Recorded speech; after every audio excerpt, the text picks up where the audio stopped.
Assalamualaikum warahmatullahi wabarakatuh. Perkenalkan, nama saya Dava Nova Ramadan dari TP4B NRP 0822040032. Kali ini saya akan menjelaskan tugas evaluasi akhir semester metode numerik tentang oscillating flow past 3 cylinder. Oke, pertama, deskripsi dari oscillating flow past 3 cylinder merupakan suatu aliran fluida melewati silinder dengan arah bolak-balik yang pengaplikasiannya bisa pada fondasi dasar offshore ataupun fondasi dasar jembatan di bawah permukaan laut. Oke, ini adalah ilustrasi tentang pengaplikasian oscillating three cylinder. Next, selanjutnya kondisi batas dan kondisi awal pada domain permasalahan. Domain permasalahan dalam kasus ini yaitu membuat domain yaitu kotak dengan dimensi 30 dikali 30 dikali 1 dan 3 silinder yang berada di pusatnya dengan diameter silinder yaitu 1. Berikut ilustrasi geometri domain permasalahan yang dibuat dengan software Salome. Oke, jadi untuk membuat domain seperti ini kita melakukan beberapa proses di aplikasi Salome. Di bagian geometri dengan uh, beberapa cara. Oke, next ini adalah data atau domain permasalahan.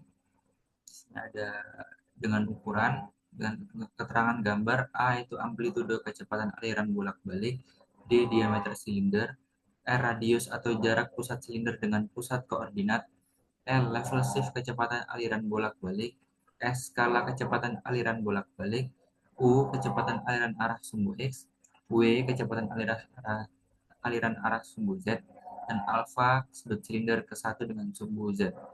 Dan di sini saya ber-NRP 32 mendapatkan data seperti ini, yaitu alfa 30, radius 2,75, diameter 1, frekuensi atau F-nya 0,2, amplitudo atau A itu 1, dan L000, S-nya 100. Next. Sini kita masuk ke pembahasan tentang data susunan silinder. Oke, untuk diameter silinder sesuai data itu satu yang sudah diaplikasikan ke aplikasi Salome. Oke, next itu radius pusat silinder dari pusat koordinat atau radius itu NRP saya NRP 32 mendapatkan radius 2,75 dan sudah sesuai pengaplikasiannya di Salome. Next, ini ada selanjutnya ada sudut silinder satu dari sumbu vertikal yaitu sumbu Z. Saya NRP 32 mendapat alfa 30 dan sudah sesuai dengan aplikasian di aplikasi Salome. Nah, selanjutnya kita masuk ke permodelan numerik. Pertama-tama saya menggunakan boundary. Kondisi batas pada domain permasalahan ini adalah menggunakan boundary yang nantinya akan digunakan sebagai kondisi batas untuk komputasi pada software OpenFOAM. Oke, next ini adalah file P, yaitu file pendukung boundary tadi. Next file U. Oke, sekarang kita masuk ke dalam mesh. Pertama-tama inilah gambaran mesh, gambar mesh yang dihasilkan dari pembuatan domain pada geometri, lalu diaplikasikan ke bagian mesh untuk membuat meshing atau submesh.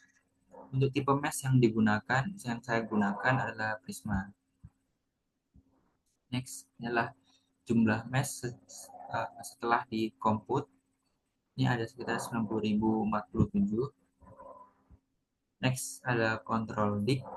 Control dict itu merupakan data yang dimana kita bisa menemukan radius atau time step yang digunakan pada domain pengaplikasian untuk akan dirender ke para view.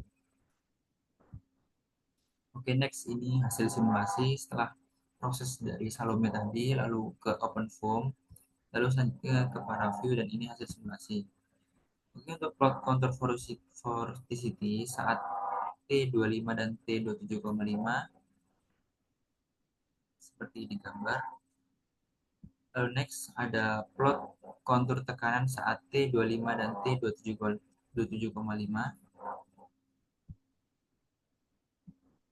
Next, ini adalah plot lift koefisien dan plot drag koefisien terhadap waktu untuk masing-masing silinder.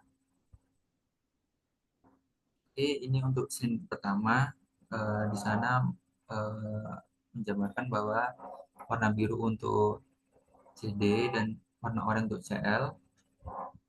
Begitu pun silinder kedua, warna biru CD dan warna oranye CL. Lalu silinder ketiga, warna biru CD dan warna oranye CL.